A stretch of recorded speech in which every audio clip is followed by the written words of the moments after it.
উজানের ঢাল আর ভারী বৃষ্টিপাতে বাড়তে শুরু করেছে তিস্তা নদীর পানি। নদীটি লালমনিরহাট জেলার খুনিয়াগাছ ইউনিয়নে পাকার মাথায় অবস্থিত।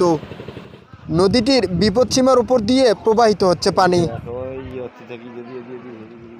এতে কালমাটির কয়েকটি গ্রাম রয়েছে ভাঙনের মুখে।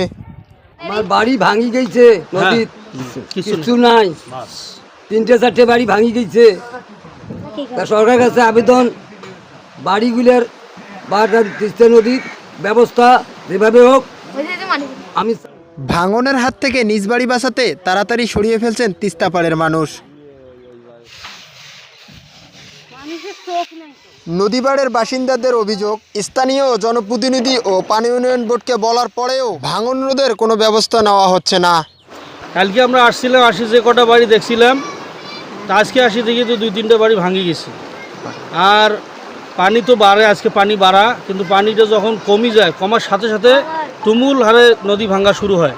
তা আমাদের একটা আবেদন সরকারের কাছে, তিস্তা মহাপরিকল্পনা যেটা আমরা আলোচনা শুনতেছি সেটা আমরা বাস্তবায়ন চাই।